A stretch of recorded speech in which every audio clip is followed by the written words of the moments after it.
नमस्कार, मैं हूं रंजीत झा और आप देख रहे हैं दी समाचार एक्सप्रेस। इन दिनों राहुल गांधी ने चुनाव आयोग की नींद उड़ा रखी है। बदले में चुनाव आयोग जांच की जगह राहुल गांधी के आरोपों का दिन रात फैक्ट चेक करने में जुटा रहता है, उन्हें इनकरेक्ट और मिसलीडिंग बताने में लगा रहता है। लेकिन यह काम सिर्फ चुनाव आयोग ही नहीं बल्कि कई गोदी मीडिया संस्थान भी कर रहे हैं। मीडिया अपनी नैतिकता भूलकर विपक्ष की आवाज दबाने में जुटा रहता है। ऐसे में अब यह खेल एक बड़े मीडिया संस्थान की संपादक मालकिन को काफी भारी पड़ गया है।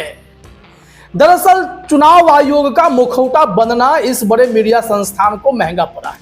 एएनआई ने राहुल गांधी के बयान को गलत साबित करने के लिए चुनाव आयोग का झूठा हवाला दिया। हालांकि बाद में आदतन ईसीआई ने भी राहुल के बयान को भ्रामक ही बताया, लेकिन इस कथित साजिश में एएनआई की संपादक स्मिता प्रकाश फंस गई हैं और अब कोर्ट में बड़ा मामला बन गया है। तो चलिए इसे विस्तार से समझते हैं। एक पूर्व आईपीएस ने स्मिता प्रकाश की नींद उड़ा दी है, कोर्ट में घसीटा है।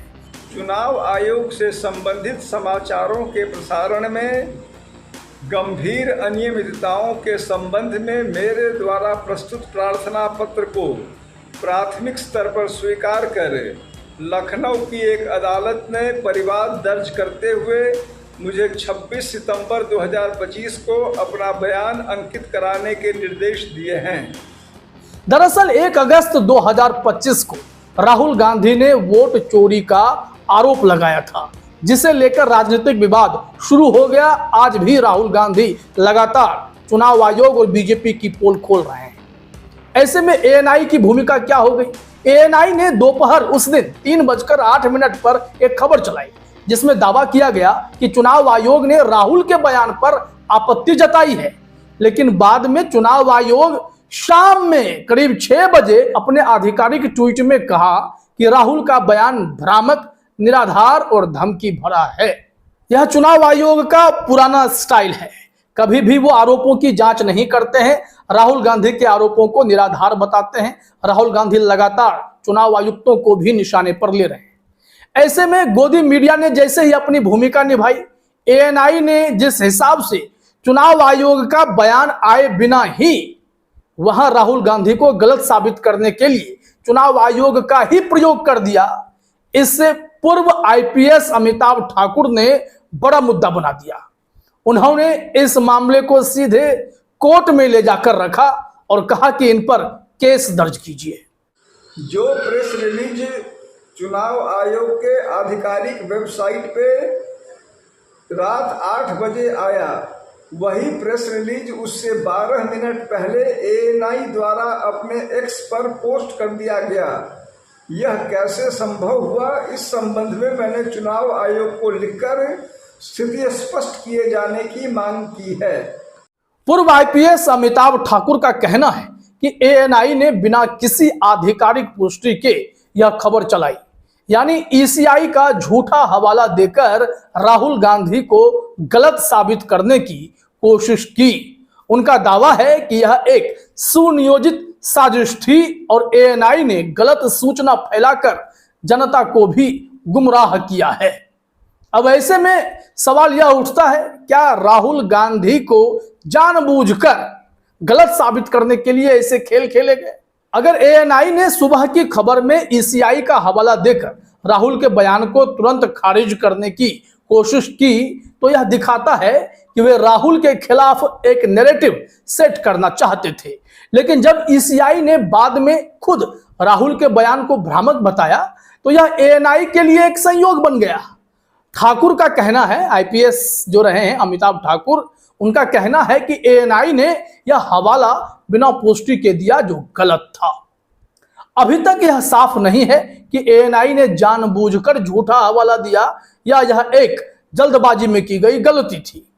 अगर पूर्व आईपीएस अमिताभ ठाकुर यह साबित कर देते हैं कि एएनआई के पास ईसीआई का कोई आधिकारिक बयान नहीं था तो यह धोखाधड़ी सेक्शन 318 बीएनएस के तहत गंभीर अपराध माना जा सकता है।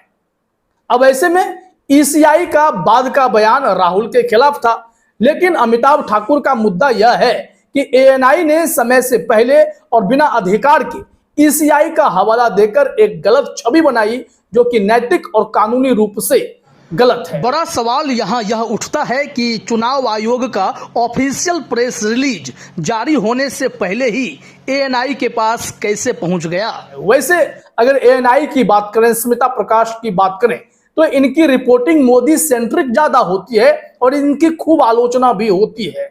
अब ऐसे में स्मिता प्रकाश फंस गई है। लखनऊ की अदालत ने पूर्व आईपीएस अमिताभ ठाकुर की शिकायत को दर्ज कर लिया है और 26 सितंबर 2025 को सुनवाई के लिए बुलाया है। लखनऊ के न्यायिक मजिस्ट्रेट तृतीय ने 11 सितंबर 2025 को एक आदेश में कहा कि अभी यह देखने की जरूरत नहीं है कि इस मामले की जगह सही है या नहीं, और ना ही यह कि शिकायत के आधार काफी मजबूत हैं या नहीं, लेकिन प्रक्रिया के हिसाब से शिकायत ठीक पाई गई है। भारतीय नागरिक सुरक्षा संहिता बीएनएसएस के चैप्टर 15 के नियमों को देखते हुए इस शिकायत को एक शिकायत केस के रूप में दर्ज करना सही होगा। यह मामला अब शिकायत केस के रूप में आगे बढ़ रहा है और अगर ठाकुर अपने आरोप साबित कर देते हैं तो स्मिता प्रकाश और एएनआई पर कानूनी कार्रवाई हो सकती है। इसके सीरियसनेस को समझना होगा, क्योंकि खुद अमिताभ ठाकुर आईपीएस रहे हैं तो पुलिस की बारीकियों को भी समझते हैं। उन्होंने धारा 318(2) और 318(3) बीएनएस धोखाधड़ी के तहत मामला दर्ज कराया है, जिसमें 3 से 5 साल की सजा या जुर्माना का प्रावधान है। अगर साबित हो जाता है कि एएनआई ने जानबूझकर गलत सूचना फैलाई तो यह उनके लिए भारी पड़ सकता है।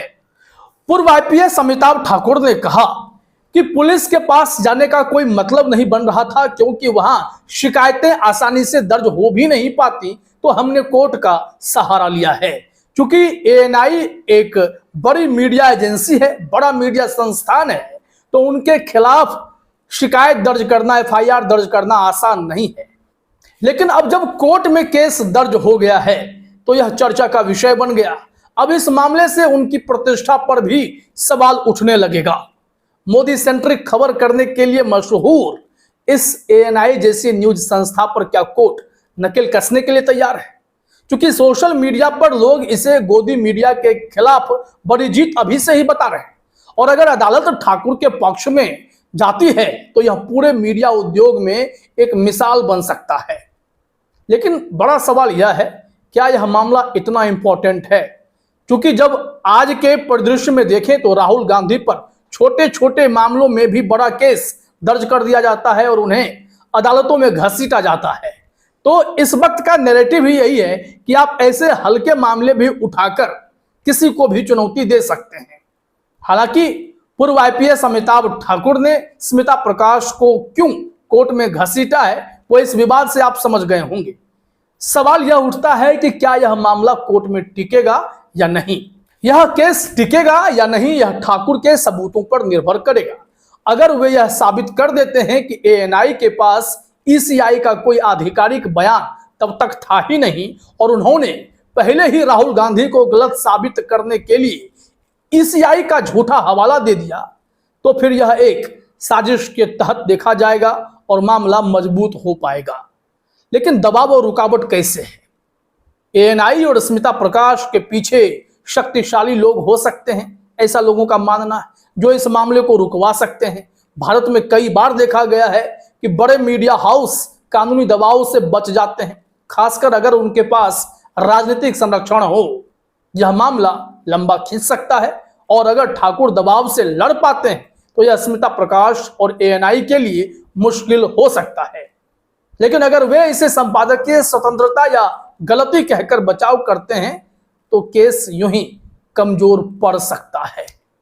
लेकिन इस पूरे मैटर को देखने के बाद, कोर्ट केस को समझने के बाद, जो किसी नतीजे पर अगर पहुंचना हो तो क्या समझेंगे? क्या राहुल गांधी को गलत साबित करने के लिए खेल किया गया? हाँ, अगर ठाकुर सही हैं तो एएनआई ने ईसीआई का झूठा हवाला देकर राहुल के खिलाफ एक नैरेटिव बनाने की कोशिश तो की, जो बाद में ईसीआई के बयान से मेल खाया। लेकिन ठाकुर का मुद्दा यह है कि यह हवाला गलत और बिना पुष्टि के था। स्मिता प्रकाश अब फंस रही है। चर्चा यह उठ रहा है क्या चुनाव आयोग जो कहेगा वह जानकारी स्मिता प्रकाश को पहले से होती है या मामला उनके लिए गंभीर है, और अगर अदालत ठाकुर के पक्ष में जाती है तो एएनआई स्मिता प्रकाश को कानूनी और प्रतिष्ठा का नुकसान हो सकता है। लेकिन अभी तक यह लड़ाई लंबी है और परिणाम अनिश्चित है। फिलहाल इस वीडियो में इतना ही। आप तमाम साथियों का हमसे जुड़ने के लिए बहुत बहुत धन्यवाद, शुक्रिया।